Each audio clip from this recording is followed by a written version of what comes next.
நான் சாதியை தாண்டி செய்கிறேன் அப்படின்னு நான் ஏன் ரொம்ப குறிப்பாக வருகிறேன் அப்படின்னா பொருளாதார பிரச்சனையும் இருக்கிறது, சாதியமும் இருக்கிறது. ஒரு பெண் சாதியை தாண்டுகிறார் என்றால் தன் உறவை தாண்டுகிறாள், தன் சமூகத்தை தாண்டி தான் வர வேண்டியிருக்கு. அதை தாண்டி அவளால் வெற்றி கொண்டு காதலில் ஜெயிக்க முடியும்னு நினைக்கிறீங்களா இன்றைய காலகட்டத்தில்? முடியும்.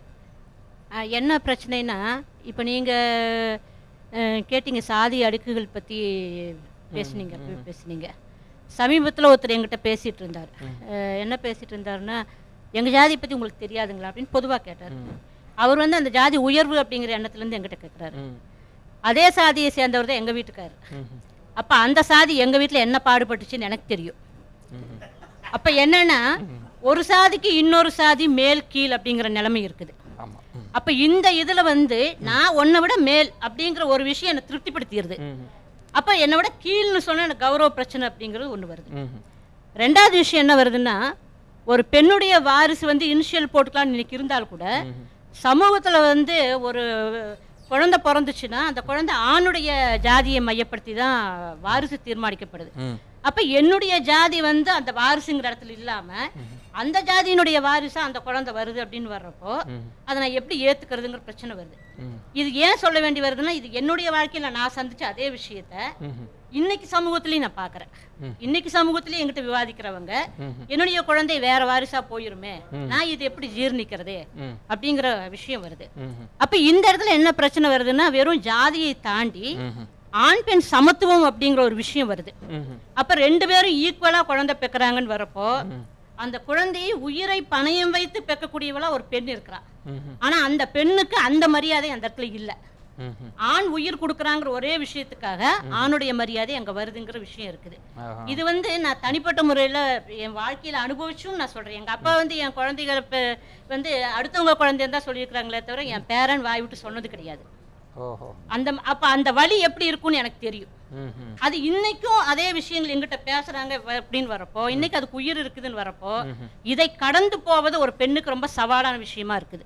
சவாலான விஷயமா இன்னைக்கும் சவால். ஆமா, அப்ப வந்து சமூகம் ஒத்துழைக்கணும், பெற்றவங்க இதை புரிஞ்சுக்கணுங்கிற விஷயம் எல்லாம் சேர்ந்து வருது.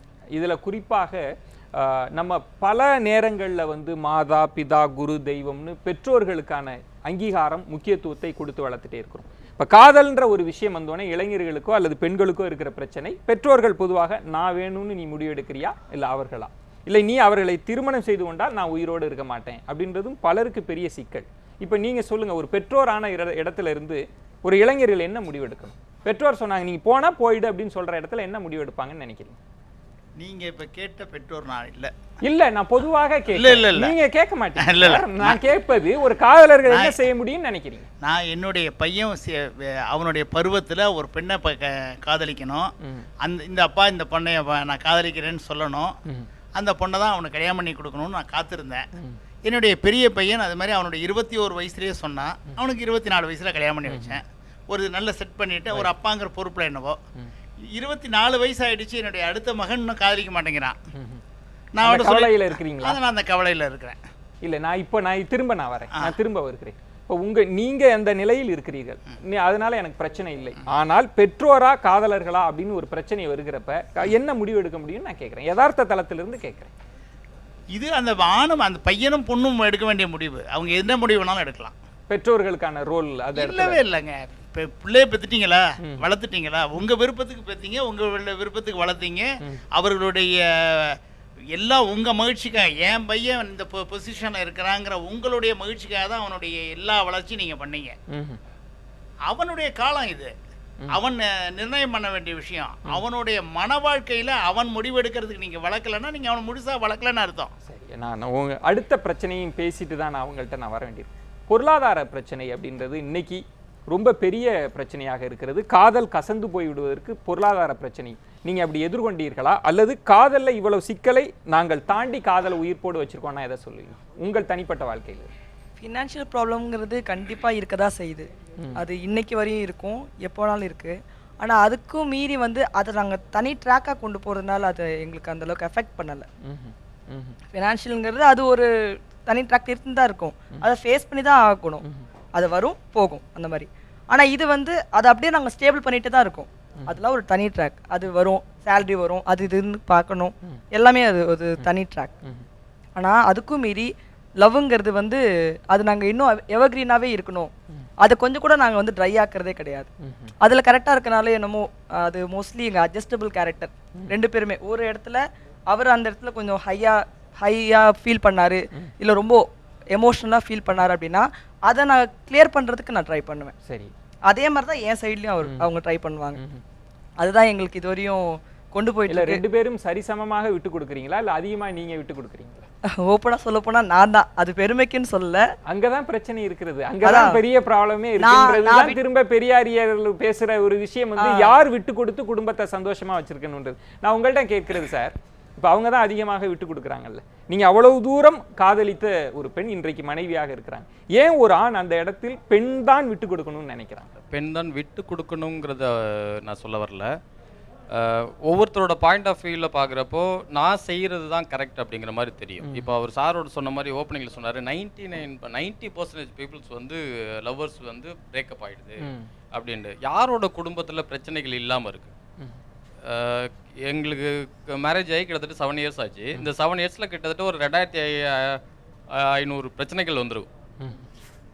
சீரியஸா 2500 பிரச்சனைகளுக்கு மேலே வந்திருக்கும் என்ன. ஆனால் தினம் தினம் நடக்கிற ஒரு பிரச்சனைக்கும் அப்போதைக்கு அப்போ ஒரு முற்றுப்புள்ளி வச்சுக்கிறோம் என்ன. இமீடியேட்டாக என்னோட பாயிண்ட் ஆஃப் வியூவில் நான் இதுதான் கரெக்ட் அப்படின்னு பேச போகிறப்போ அவங்க கொஞ்சோண்டு இறங்கி வராங்க என்ன, அதுக்கப்புறமா அதை உணர்த்துவாங்க என்ன. அதே மாதிரி அவங்களோட பாயிண்ட் ஆஃப் வியூவில் அவங்க செய்கிறது கரெக்ட் அப்படின்னு தோன்றப்போ அந்த டைமில் நம்ம கொஞ்சோண்டு இறங்கி போகிறோம், அதுக்கப்புறமா அதை உணர்த்துறோம். இதுதான் அந்த அந்த அந்த ஷார்ட் டைமில் தான் நம்மளால் புரிஞ்சிக்க முடியாத ஒரு பக்குவத்தில் நம்ம போயிடுறோம் என்ன. அதை இன்னும் கொஞ்சோண்டு அந்த நேரத்தை மட்டும் தளர்த்தி கொண்டு போனோம் அப்படின்னாலே அந்த பிரச்சனைகளுக்கு இமீடியட்டாக ஒரு ஃபுல் ஸ்டாப் வச்சிடலாம். எனக்கு நான் ஸ்டார்டிங்கில் முதல்ல லவ் பண்ணுறப்பே எங்களோட பெரிய டீலிங் என்ன அப்படின்னா, நம்ம வாழ போகிறது ஒரு ஒரு குடும்பத்துக்குள்ளார என்ன. இன்னைக்கு ஒரு பேரண்ட்ஸ் இவ்வளோ பெரிய சப்போர்ட்டிவாக வந்து ஒரு பேரண்ட்ஸ் எனக்கு வந்து இந்த விஷயத்த ஒரு ஆப்பர்ச்சுனிட்டியை கொடுத்துருக்குறாங்க, எனக்கு இவ்வளோ பெரிய ஒரு ஃப்ரீடம் கொடுத்துருக்குறாங்க அப்படின்னா அந்த ஃப்ரீடத்தை கிரியேட் பண்ணி உருவாக்கி விட்டது நான் தான். நிறைய லவ்வர்ஸ்க்கு வந்து பேரண்ட்ஸ் சப்போர்ட் பண்ண மாட்டேங்கிறாங்க அப்படின்னு சொல்கிறாங்க இல்லையா. பேரண்ட்ஸ் சப்போர்ட் பண்ணாமலாம் இல்லை, அந்த பேரண்ட்ஸுக்கு நம்ம எப்படி அதை ப்ரெசென்ட் பண்ணுறோம் அப்படிங்கிறதுல தான் இருக்குது என்ன. நான் இமீடியட்டாக போய் நான் ஒரு பொண்ணை லவ் பண்ணுறேன், எனக்கு மேரேஜ் பண்ணி வைங்க, அவள் இப்படி தான் இருப்பான், அவள் இல்லைன்னா நான் போயிடுவேன் அப்படிலாம் நான் சொல்லலை என்னன்னா. அதுக்குன்னு ஒரு சில பக்குவங்கள். யதார்த்தத்துக்கு வருவோமே, நீங்க எவ்வளவுதான் நீங்க 10 வருடம் காத்திருந்தாலும் நான் ஏற்றுக்கொள்ளவே மாட்டேன்னு ஒரு பெற்றோர் முடிவெடுத்தா என்ன முடிவெடுக்கணும்? இருக்கிறாங்க, இல்லைன்னு இல்லை, அவங்களுக்கு பக்குவமாக புரிய வைக்கணும். அதற்கு மேலே அவங்கள எந்த ஸ்டேஜுக்கு கொண்டு போகணுங்கிறதுக்கு ஒரு சூழ்ச்சமம்னு ஒன்று இருக்குது. அவங்களோட பல்ஸ் இருக்கு இல்லையா. நாகநாதன் அவர்கள் ஐயா நீங்க சொல்லுங்க, பெற்றோர்கள் எதிர்ப்பு அப்படின்றத தொடர்ச்சியாக இருந்துட்டே இருக்கிறது, நீங்க அவங்கள கன்வின்ஸ் பண்ண வேண்டி இருக்கிறது, அவங்கள செய்ய வேண்டி இருக்கிறது, அந்த இடத்தை எப்படி தாண்டி வர முடியும்னு நினைக்கிறீங்க?